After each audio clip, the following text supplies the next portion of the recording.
Hi, I'm Aurelia. The day my parents shoved a suitcase across the floor and told me to leave was the same day the state called my name and handed me a check for $4.2 million. They said I brought shame, said I was a burden, said I had no value. And that suitcase? They pushed it like they were shoving me out of their story, forever. But what they didn't know is that before the sun even set, I'd bought the very house they kicked me out of without them ever realizing it. You think that's the worst part? It's not. Because what I uncovered after that tore through generations of lies. What would you have done in my place? Before we begin, tell me, where are you listening from, and who in your life has ever made you feel invisible? Drop it in the comments. I read every one. The clink of a fork against a chipped plate was the only sound in the house that morning. The sun hadn't fully risen over the quiet suburb of Raleigh, and yet the kitchen was already colder than a January wind. I sat at the table, hands curled around a lukewarm mug I didn't even remember pouring. My mother stood by the stove, turning eggs in the skillet with the kind of detachment that told me her mind was miles away, or maybe just preparing for something she wasn't ready to say out loud. My father, seated across from me, kept his eyes glued to his phone, tapping his thumb with mechanical precision. No, good morning. No, how did you sleep, honey? Just that wide, awful silence that made even my breath feel intrusive.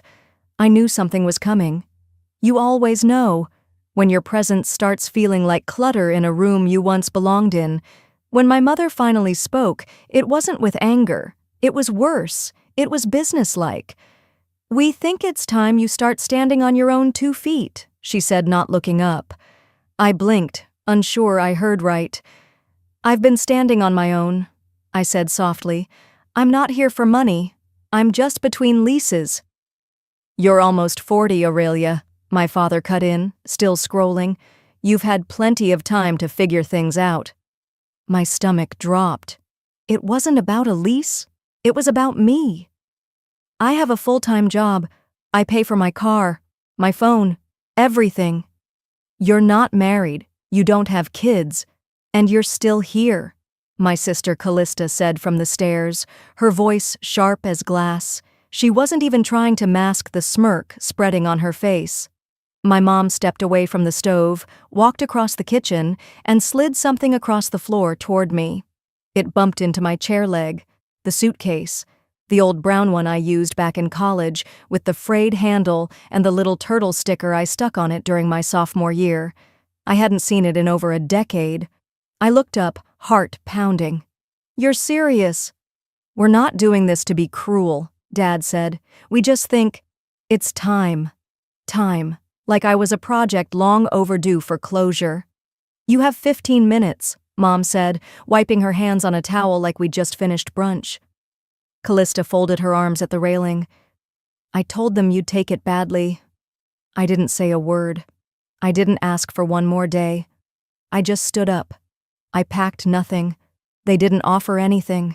Everything I owned was boxed in the garage, or tossed, I didn't know. The suitcase was still half-zipped from when I last used it. I picked it up, its weight unfamiliar but grounding. As I reached the front door, my mother called out one last time. Wait. I turned. She tossed me a knitted hat, blue and gray, slightly stretched out. I knew that hat. I made it for her during my first winter break from college. She wore it the day I left for school again, crying at the bus stop. Here, she said, so you don't freeze. We're not monsters. I stared at it in my hand for a second too long. Then I stepped back to the porch and placed it gently on the doormat. I know, I said. That's why this hurts. I didn't slam the door. I didn't yell. I didn't ask why. Silence was the only dignity I had left. I walked down the driveway, suitcase dragging behind me like the ghost of every "you're not enough" they never said out loud, but showed in 1,000 ways. At the bus stop, I sat on the cold bench and pulled my coat tighter. I had no plan, no cash, no apartment lined up, but I had breath, I had quiet, and I had time. The street was empty, save for the occasional car swishing past. I watched my breath fog up in the morning air and counted how many birthdays, holidays, emergencies I had dropped everything for. I gave everything. They gave me 15 minutes. That's when my phone buzzed. One notification from the State Lottery Commission. The vibration of the phone in my coat pocket startled me more than it should have. My fingers, stiff from the cold, fumbled as I pulled it out. A single alert glowed on the screen, brighter than the rising sun. North Carolina Lottery Commission. Official notification. At first, I thought it was junk, some spam message trying to lure me into a scam, but something about the format, the seal, the wording, it wasn't generic, it was official. I stared at it. Then I opened the message. Dear Ms. Aurelia Ellis, we are contacting you as the holder of a verified winning ticket from drawing number 1128. Your entry has matched all 6 numbers. Estimated prize, $4,200,000. I blinked, once, twice. Then I reached into my wallet, hands trembling as I pulled out the slip of paper I had tucked behind my expired library card. I had nearly thrown it out when I cleaned out my purse last week. The edges were bent, a coffee stain bled into the corner, but the numbers were still legible. 24, 13, 39, 08, 31, 5. I read the numbers in the text again. They were the same. Exactly. I don't remember the sound I made, but it wasn't joy. It wasn't even relief. It was a kind of laugh, short, sharp, almost bitter. The kind you let out when something so absurd happens, you can't trust it's real. Not yet. 2 weeks earlier, I had been standing in the fluorescent light of a gas station just off exit 17, bleary-eyed after tutoring night students at the Adult Learning Center. My body ached, my throat was raw, and I had a stack of ungraded essays in the car. I was bone-tired and felt invisible. I had grabbed a bottle of water, a granola bar, and on impulse, a lottery ticket. One of those decisions you make not because you believe you'll win, but because for $5 you can buy 5 minutes of foolish hope. The cashier, a wiry man with tired eyes and a sharp tongue, had raised a brow as he scanned the ticket. Another one joining the delusion parade? He asked with a grin. I offered a tight smile. He leaned closer. Maybe it'll buy you a better family, if you do win. He chuckled. I didn't. Back at the bus stop, the cold didn't bite anymore. My mind was elsewhere, racing, reeling, revisiting every memory of feeling dismissed, unseen. What would I do with $4.2 million? The first answer was stupidly automatic. I could help them. I could pay off their mortgage, buy Mom a better car, set up a college fund for Callista's twins. That thought lasted 3 seconds. Then another truth hit me, harder. They had thrown me out with less compassion than I had ever shown a stray cat. My hand hovered over my phone, thumb trembling over my mother's name in my contacts. For a second, I thought about calling. Not to brag. Just to hear if her voice would sound different if she knew. But I didn't press it. Instead, I opened the hotel app and booked a room downtown, somewhere warm with clean sheets and thick curtains. For the first time in years, I ordered something for myself, chamomile tea and a real meal. No checking if anyone else needed something first. No, let me save money in case Mom needs help with groceries, or Callista needs a break with the kids. Just me, making a decision for my own comfort. Back in that quiet hotel room, wrapped in a towel after the hottest shower I'd had in months, my phone buzzed again. It was a voicemail. From Callista. I didn't want to listen, but I did. Just so you know, Mom says you left a mess in the guest room. Real classy. Don't expect to come back. She hung up without waiting for a reply. I sat on the edge of the bed, towel dripping, hand gripping the phone too tight. I didn't cry. I didn't get angry, I just deleted the message. Then I reached for my suitcase to find a clean shirt, and that's when I saw it. Folded in the corner, almost camouflaged in the lining, was the knitted hat. The one Mom had thrown at me, the one I'd left behind. Somehow, it had ended up with me anyway, like some lingering thread I hadn't snipped. I picked it up slowly. The yarn was looser than I remembered, stretched and faded. I didn't cry. I didn't throw it out either. I folded it, neatly, respectfully, then slid it back into the bottom of the suitcase, beneath my clothes. The next morning, I walked into the bank with a hat, a suitcase, and a claim slip worth millions. The bank's glass doors hissed open with a soft whoosh as I stepped inside, suitcase wheels rattling gently behind me. The knit hat was tucked neatly beneath my arm, not as warmth now, but as a reminder. A symbol. One I wasn't sure if I wanted to keep or discard. It was just after 9 in the morning. The branch was quiet. Too quiet. Carpet muted every footstep. The fluorescent lights hummed faintly overhead. A row of tellers stood behind their stations, all in matching navy blue, polite smiles locked in place. I approached the closest one, a woman maybe 10 years younger than me. Her name tag said Gracie.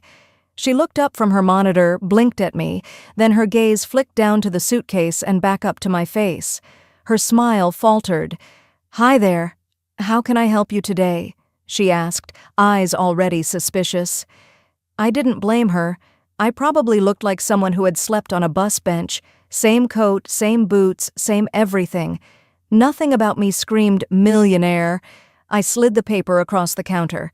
"Please verify this and call your manager," I said evenly. She glanced at it, did a double take. Her fingers hesitated above the keyboard. Then she cleared her throat and picked up the phone. I didn't look away. I didn't fidget. If I had to be doubted again, let it be the last time.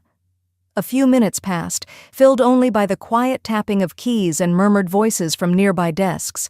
Then a man in a charcoal suit stepped out from the back office. "Ms. Ellis?" he said, extending a hand. "I'm Darren, the branch manager. Let's step into my office." He was courteous, but I saw it in his posture, the shift from dismissive to deferential. One glance at the document and the tone changed. The slip was real. The money was real. I sat across from him at a wide oak desk, the hat and suitcase resting by my feet. He offered me water. I declined. "We'll need to start the verification process formally, of course," he said, tapping into a tablet. "It'll take a few days for the funds to be fully accessible, but this is life-changing. Congratulations." I nodded once. "I'd like to set up a private investment account." "Of course, we can guide you through everything. You'll want to work with one of our fiduciary advisors. Also," he paused, peering into his monitor. "Ellis, are you by any chance related to Robert Ellis? He used to come in years ago, managed the Ellis Family Trust." My fingers stiffened around the armrest. "I don't believe so," I said carefully. "What trust?" "Oh," Darren said, frowning slightly. "It's probably not my place to say, but he used to handle all the paperwork personally. It wasn't a huge amount, but sizable enough. Mostly earmarked for his grandchildren, I think." "I'm one of them." The silence was sharp. "I see," he said, his voice tightening just slightly. "I can check what's publicly visible, but your name doesn't appear on the current beneficiaries." "Never has, I assume." He didn't answer that. Just gave the kind of smile people give when they don't want to be sued. I left shortly after. Paperwork in a neat folder, the manager's card tucked into the back. The sun outside was too bright. I slipped on sunglasses I didn't remember packing and walked until I found a small hotel lounge open for early coffee service. It was quiet. Only 2 other people in the room, a man reading the Wall Street Journal and a woman scrolling through her phone. I sank into a leather chair and pulled my coat tighter around me. In my lap, I unfolded memories I hadn't touched in years.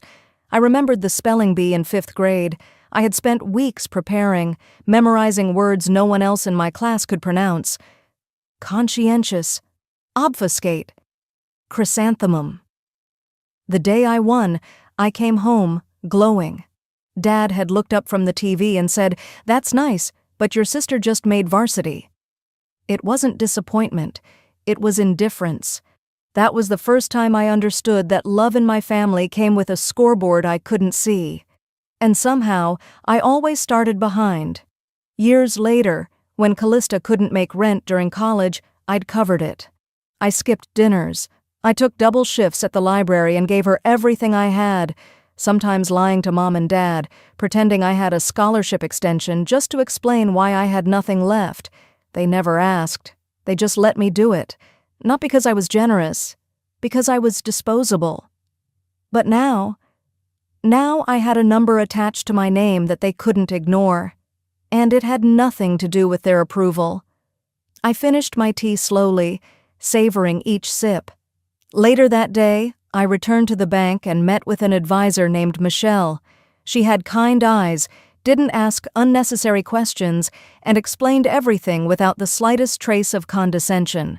When she handed me the final papers to sign, I paused. "Name on the account?" she asked.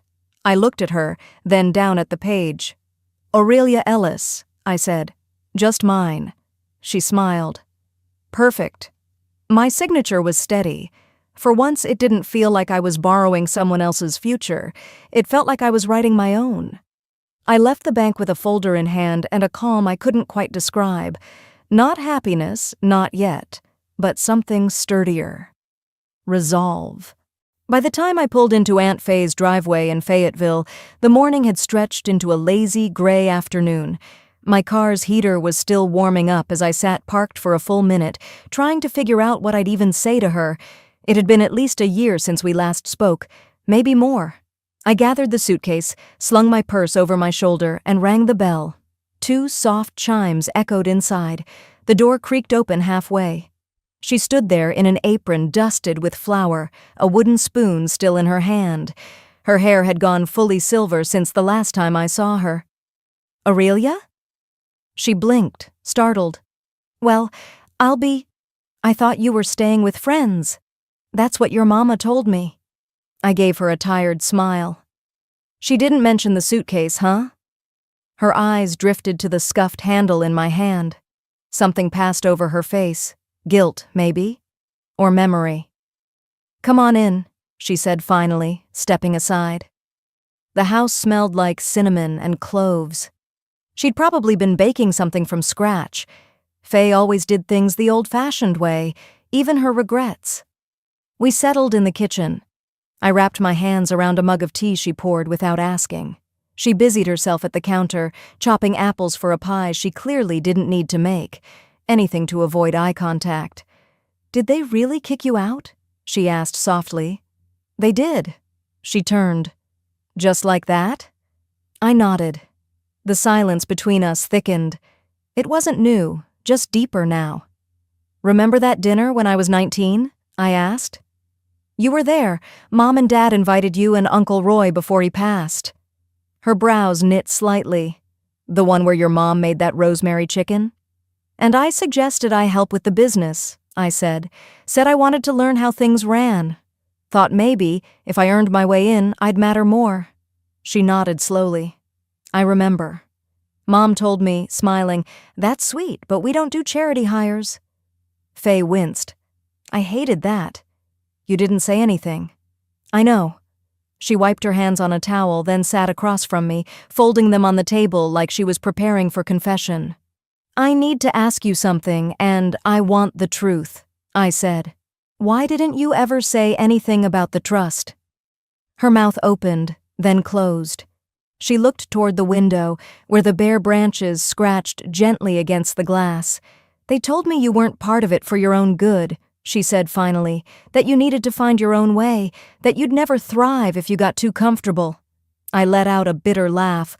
"That's not protection, Faye, that's punishment. They wanted me poor, kept me scrambling so I wouldn't ask questions." She shook her head.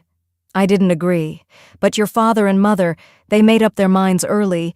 You were always the one they couldn't predict, couldn't steer, so they locked the doors before you could find the key."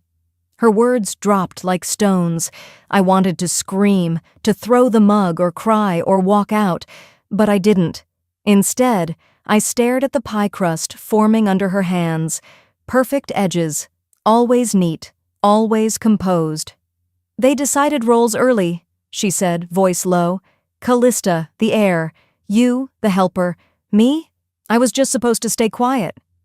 "Why'd you listen?" I asked. "Because when I didn't, they froze me out too. It's a pattern, honey. You're not the first." That hit harder than I expected. We sat in silence, the only sound the tick of the kitchen clock and the faint bubbling of apples on the stove. After a while, she stood, walked to the back pantry, and returned holding a small manila envelope. It was yellowed at the edges, sealed with tape. "I wasn't supposed to keep this," she said. "Your mother asked me to destroy it. I didn't." I took it gently, hands trembling. Inside was a folded letter in my grandfather's handwriting.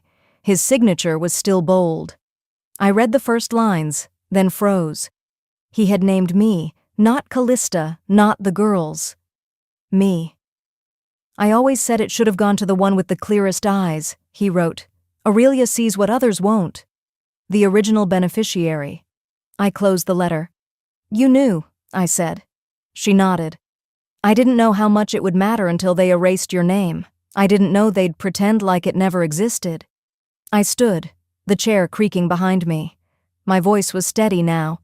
I'm not just here for revenge, Faye, but I am here for the truth. She met my gaze. Then you'd better be ready for what comes next. I slipped the letter back into the envelope, zipped it into the inside pocket of my coat, and picked up my suitcase again. I already packed. The drive to Charlotte took just over 2 hours, enough time for my stomach to turn knots and then untangle again. I had no plan other than to show up. That in itself felt like a small revolution. I'd bought a dress the day before. Clean lines, bold color, no frills. Not expensive, but chosen by me, for me. The kind that didn't whisper trying too hard, but still managed to stand out in a room full of sequins and curated champagne laughs.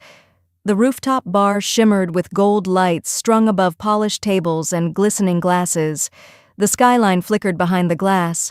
Waitstaff moved like shadows in tuxedo vests. It was Valora's favorite kind of setting. Elegance for show, exclusivity for sport. I stepped inside and paused. Her laugh reached me before her gaze did. Then she saw me. Everything on her face froze except her lips. "Who told you where this was?" she asked. I didn't flinch. Nobody. I read the city like I used to read you. Her jaw twitched, but she didn't make a scene. That wasn't her style. Not in front of strangers. Someone handed me a small badge. White plastic, clipped with a lanyard. Guest support, it read. A mistake. But my sister didn't correct it. Of course not. I removed it slowly and placed it flat on the marble table between us. Even now, I said calmly, you're embarrassed by me showing up in my own clothes, with my own name. Valora picked up a flute of Prosecco and sipped without answering. A few heads turned. My presence hadn't gone unnoticed. I could feel the weight of stares, quiet gasps. A couple of whispered, "Is that her sister?" She motioned toward a far-off table, one near the sliding doors to the terrace. "You can sit over there." I didn't move. A man approached with a tray of hors d'oeuvres. Valora smiled wide. "Thank you, we'll take 2. She paused, eyes sliding back to me. "Actually, just 1. I turned and walked slowly to the bar, ordered a glass of water, then circled back and leaned on the railing near the edge of the terrace. Charlotte's skyline looked calm, unaware. I held on to that. Soon after, I heard a chime of glass and Valora's voice. "To family that supports you," she said, raising her glass, "and knows when to stay in their lane." A soft ripple of awkward chuckles passed through the crowd. Someone clinked their glass anyway. My grip tightened around the stem of mine. My knuckles turned white. Faye's envelope was heavy in my purse. I didn't pull it out. Not yet. Instead, I excused myself and headed down the corridor toward the restrooms just to breathe. That's when I saw it. A framed sketch hung on the wall near the powder room entrance. Soft pencil lines, colored in with childish care, a little girl and a cat beneath a tree. It was mine, drawn at 10, after our cat Clover had died. But it was signed Valora. I stepped closer and traced the corner. My original initials had been erased, barely visible under the lamination, just enough to make me feel the burn of it all over again. "Even my crayons weren't safe around you," I muttered, half to myself. My heartbeat returned to normal as I walked back to the party, the crowd dimmer now, the drinks flowing smoother. The music shifted to soft jazz. Valora posed for photos with a group of friends I hadn't seen since college, the kind who'd unfriended me after Mom called me emotional at Thanksgiving. And then I walked to the DJ. He looked up as I leaned down and spoke quietly. He raised his eyebrows. "Are you sure?" "Absolutely." A few seconds passed before the first notes rang out. our father's favorite song, Ain't No Sunshine. Raw, slow, heavy. It didn't belong in this setting of laughter and gold. That was the point. Valora stopped laughing. Mom, seated near the bar, turned her face away. I stepped into the center of the dance floor, alone, and I danced. Not to be seen, not to reclaim space, but because I could. My body moved with quiet rhythm, grounded in something that had nothing to do with them. The weight of years, lies, roles shoved on me like hand-me-downs, they all lifted for that moment. When the music faded, no one applauded, but no one interrupted. Valora's smile didn't return that night, but mine did, and I wore it all the way to my lawyer's office. I left the rooftop behind as dusk settled over Charlotte, a hushed weight of light and heat. The heels clicked different now, not in submission, not in doubt, but in a rhythm that sounded more like punctuation. By 8 a.m. the next morning, I was already seated in a high-rise office off Tryon Street, Midtown, neutral walls, glass doors, subtle air conditioning humming like it had secrets. The receptionist greeted me politely, eyes skimming over my simple navy blazer and the legal-sized envelope in my hand. I didn't need anyone to be impressed. I just needed things done. "Ms. Lore," a paralegal called from the side, "we're ready to register the LLC whenever you are." I followed her into the glass conference room, set the envelope down. "This entity will hold all lottery-linked investments, charitable contributions, and future acquisitions," I said evenly. "No relatives on the documents, no amendments by outside counsel, no signatures but mine." She hesitated only a moment, then nodded. "Understood." As she reviewed the file, I slipped in a second set of documents, labeled Property 1786 Pine Hollow Way. She glanced up. "Transfer of title?" "Eviction proceedings," I said, sipping from a coffee someone had left untouched. "The current tenants are in violation of occupancy." She blinked. "Do you know the tenants?" "They're my parents." I didn't offer more. She didn't ask. Not out of coldness, but principle. It had taken months before the lottery money cleared. Anonymous, protected. I used the delay well. The house on Pine Hollow had been bought through one of my shell corporations. No red tape, just clean, legal maneuvering. They kicked me out thinking it was their domain. Turns out they were squatting in mine. Flashback. 6 weeks earlier. The agent handed me the pen at closing. "You sure you don't want the deed under your name?" "I'm sure." He'd smiled, assuming it was about taxes. He didn't know it was about reclaiming the very ground I'd been erased from. Back in the present, I scrawled my signature on the last page, slid the folder across the table, and stood. "Let's move forward," I told the room. Across town, the first tremor hit. Valora's phone buzzed during brunch, her third mimosa untouched. "Eviction notice filed. Pine Hollow Holdings, LLC versus current tenants." Her lipstick smeared slightly as her mouth fell open. "She did it?" Faye's voice came crackling through the speaker when Valora called. "She didn't start this war," she said gently, "but I think she's finally ending it." I didn't need to hear the panic to feel it. The house was more than wood and nails to them. It was their seat of control, their version of legacy. Mine would look very different. That same afternoon, I sat across from a woman named Marla, director of the Havenwell Women's Shelter. We met at a quiet cafe near Freedom Park. "I'm here on behalf of an anonymous donor," I said, sliding a certified check across the table. She blinked down at the amount. "Are you sure?" she whispered. "There's a stipulation," I added. "The scholarship arm will be called the Lumen Fund. It's meant for women rebuilding, educational grants, vocational training, safe housing." Marla's eyes misted. "Do you know what this means to us? This changes everything." Her voice cracked. I knew her vaguely. Years ago, my mother had mocked her at a church fundraiser, calling her that unmarried liberal with the rescue complex. Now here she was, holding a hope they couldn't touch. I left quietly, declining a photo or statement. They didn't need to know it was me. The only person who did was me. By early evening, I was back at my place. The small porch looked west over a line of trees turning red-orange in the soft start of fall. I brewed tea, chamomile and honey. The phone buzzed just as I settled into the rocker. Valora. They know. No subject, no punctuation, just that. I didn't respond. Didn't even look at it again. Instead, I let the steam curl up and around my face. The air was still warm, but something had shifted. For the first time, the silence didn't carry weight. It carried peace. They thought they'd buried me beneath shame.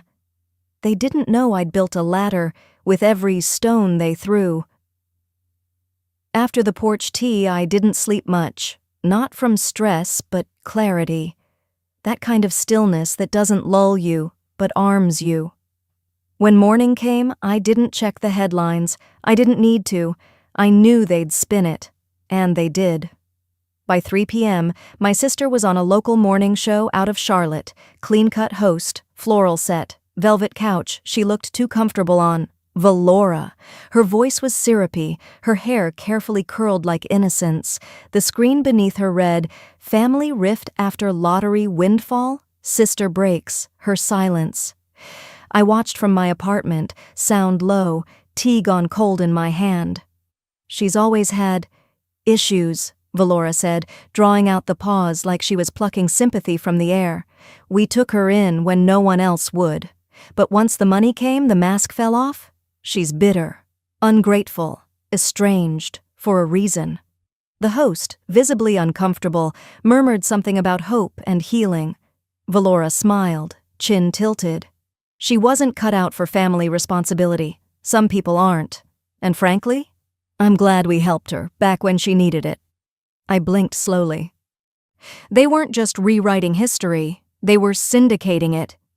Back at the office, Faye was already moving. While Valora painted herself as the wounded heroine, Faye was logging into our secure press drop. The show was airing live, which meant it wasn't too late. I texted only 2 words, "Upload now." 2 minutes later, the host's feed shifted, the screen flickered. Then audio, not our faces, just sound. Valora's voice, crisp, undeniable, from the hallway of our parents' house. "Get your trash out. You're dead to us." And her husband, following behind, "We'll rip that check from her cold hands if we have to." The show froze. Dead air. Then frantic scrambling, cut to commercials, then a full broadcast drop. By sunset, the clip had over 2 million views. Live Mike exposes family lies. The hashtags wrote themselves. Comment sections filled with lines like, "She took her in? That's taking in a punching bag. She just canceled herself in HD. That host deserves hazard pay?" By evening, I sat with the last piece of truth I hadn't touched, the old will. It had been buried in a filing cabinet at Aunt Faye's, an unsigned draft from years ago. My name, listed first, not just as a beneficiary but as the heir. Primary, unquestioned, scrawled in my father's handwriting, "To Aurelia, for her constancy."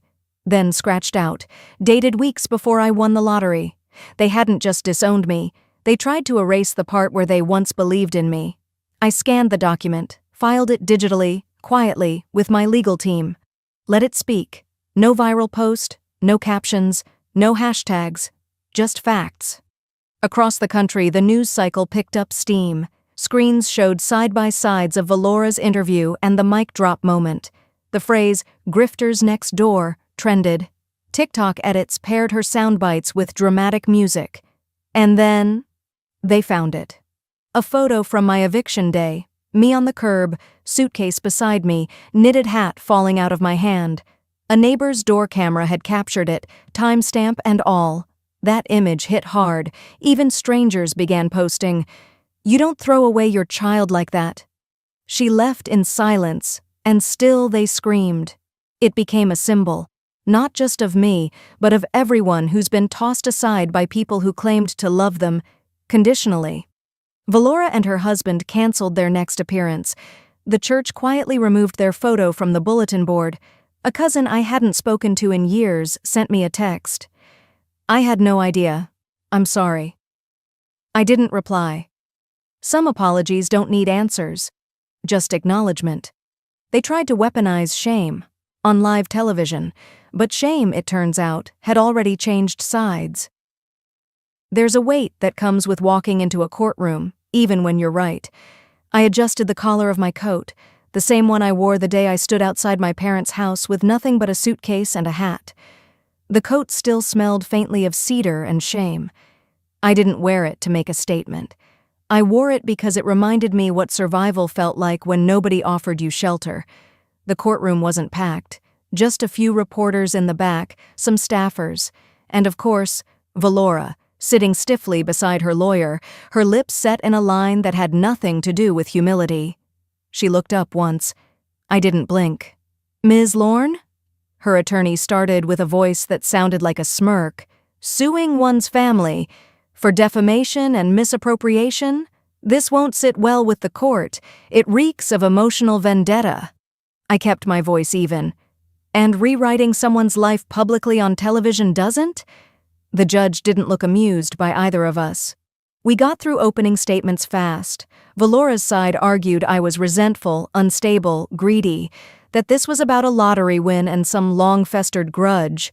But then my side spoke, and we didn't lead with the money. We led with a number. A joint account opened when I was 17, my first small freelance gig, designing a wedding invitation for a local couple. They paid me in cash. My father deposited it for me, said it was safer this way. I believed him. We showed the transaction records, and then the withdrawals, all without my authorization, even years after I moved out. "And after the plaintiff was evicted?" my lawyer asked, flipping to the final page. He turned to the bank officer on the witness stand. "Yes," she confirmed. "Withdrawals were made using the secondary account holder's card, still active under Mr. Lorne's profile." "Post-disownment," my lawyer repeated, letting the silence hang. "This case," he said, "isn't about the lottery. It's about decades of quiet erasure, of being treated as a utility rather than a daughter." Valora scoffed. "Are we really going to act like a couple $100 from high school is a crime?" I leaned into the mic. "It wasn't the amount, it was the message. You owe us for existing." Gasps were small but audible, but nothing compared to what came next. My Aunt Faye stood up in the back row. "Your Honor," she said, her voice trembling but steady. "With permission, I'd like to play a voicemail left on my phone 2 weeks ago by accident." The judge nodded. She tapped the speaker. My mother's voice crackled through. "If she wins this case, we lose everything. Why didn't you just let her disappear?" The courtroom stopped breathing. Valora's lawyer closed his binder slowly, as if that might somehow stop what had just detonated. The judge's brow creased. "That's not just negligent. That's deliberate." Valora whipped toward her husband, hissing, "You said it was deleted." He shot back. "You're the one who couldn't keep her mouth shut on TV." Reporters scribbled faster. The judge banged his gavel once, twice. "Enough." 30 minutes later, the verdict came down. In my favor. Full damages. A public apology, mandatory, to be delivered on the same show where they'd tried to bury me. But I didn't smile. When the judge asked if I had anything to say, I rose, walked to the front, and kept my voice low. I didn't need their apology. I just needed the truth to stand where they tried to knock it down, and I pulled something from my coat pocket. The eviction note, creased, frayed at the edges, written in my mother's neat, distant handwriting. "You've made your choice. Don't come back." I didn't read it aloud. I just held it for a second, then folded it in half and tucked it back. As I walked out of the courthouse, the sun hit my face like a memory. That note? I kept it, not to remember the pain, but to mark the day I stopped begging for a seat at their table. I didn't turn into the driveway. I just eased off the gas as the old house came into view, quiet now, a ghost without a family to haunt it. The porch light was off, the shutters chipped. A foreclosure sign swung lazily from the front post, creaking in the breeze like a porch swing left behind. I didn't need to park. My name was already on the deed, hidden behind a shell company, bought at auction for a price lower than my pride ever sold for. It was never about revenge. It was about closing a circle. I pulled to the curb across the street and let the engine idle. It was a late spring afternoon, golden and deceptively warm. I cracked the window, the scent of honeysuckle mixed with distant cut grass, same as it always had on this street. But something felt different. I didn't ache looking at that house anymore. "This house isn't a home," I whispered to no one. "Not anymore."